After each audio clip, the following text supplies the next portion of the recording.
السلام علیکم. زه ډاکټر عباس خان فرنټیر میډیکل سنټر کوهاټ نه.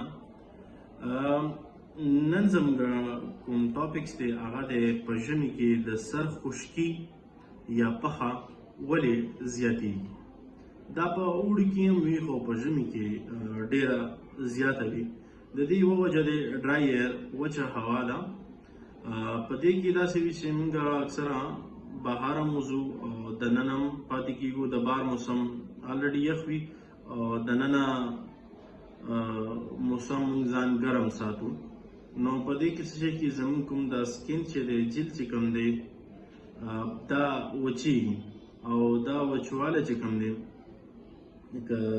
د سر کې کوم پټکې دی د هغې څه شي کېږي زخمي کېدو سبب کېږي او دا د خشکۍ سبب شي.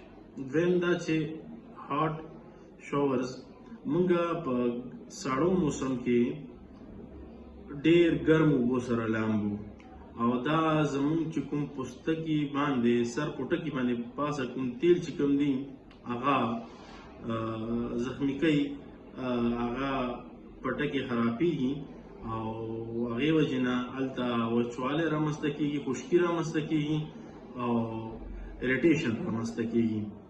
نو ډېرې ګرمې اوبو باندې لامبېدنو وجې نه زموږ د سر خشکي ورسره سیوا کېږي. درېیمه بله وجه چې کومه دی انفریکوینټ هیر واشنګ دی. په ژمي موسمو کې موږ ډېر کم لامبو او اکثره چې نه لامبېدو وجې نه کوم زموږ د سر د چمړې چې کوم تیل دی هغه او ډیډ سکین چې کوم دی هغه په دې باندې پاتې کېږي، یوځای کېږي او هغه سکین باندې سکال باندې چې کوم دی راټولېږي او دې وجې نه هم د سر د خشکۍ د زیاتوالي سبب کېږي. بله وجه دی هیډ ویور. په ژمي موسم کې موږ ډېرې ګرمې ټوپیانې څادرونه په دې سر باندې استعمالو او دې وجې نه زموږ سر ډېر زیات خویلی کېږي او ډېر زیات ګرمیږي او دا خویلی کېدن او دا ګرمېدن هم د سر ډېر د خشکۍ سبب کېدلی شي. بله وجه دی سټریس اینډ ډایټ. زموږ سټریس او خوراک هم اکثره زموږ خوراک کې د ویټامین بی کموالی، زنک کموالی، د اومیګا 3 او فیټي اسید کموالی وجې نه هم د سر خشکي رامنځته کېږي. اکثره موږ ژمي کې دا داسې خوراکونه نه کوو چې هغې کې دا زیات دي، بلکې داسې خوراکونه کوو چې دا پکې کم دي. اوس موږ به سیزنل ډینډرف نه یعنې سر پخې نه به څنګه ځان ساتو. اول دا دی چې پکار دا دی چې موږ انټي ډینډرف شیمپو استعمال کړو. د خشکۍ دپاره چې کومې شمپوګانې راغلي دي هغه استعمال کړو. کیټوکینازول په نامې فارمولې والا چې کوم دي تاسو استعمالولی شئ. هفته کې 3 ځلې په 10 منټه سر باندې پرېږدئ او سولوئ او بیا یې لامبئ.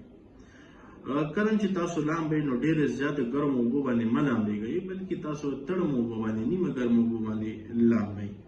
خپل سر چې کوم دی ګډوډ کریمونو باندې یا تیلونو باندې مه استعمالوئ. کوشش وکړئ نیچرل آیل استعمال کړئ، که هغه د کوپرې وي او که د زیتون تیل وي، خو چې نیچرل تیل وي. بله د سر ویښتو دپاره هیومیډیفایر استعمال کوي او کوشش وکړئ چې ښه ځان هایډریټ وساتئ او کوشش وکړئ داسې خولینې په سر باندې، داسې ټوپیانې په سر باندې استعمال کوئ چې هغه ستاسو چې هغه فیبریکس نه جوړې وي، چې ستاسو کوم چې د ویښتانو ګرمېدل دي او خویلې چې کومې دي هغه وچې کړي او ستاسو د ډنډرف یا د سر خشکۍ نه وساتي. السلام.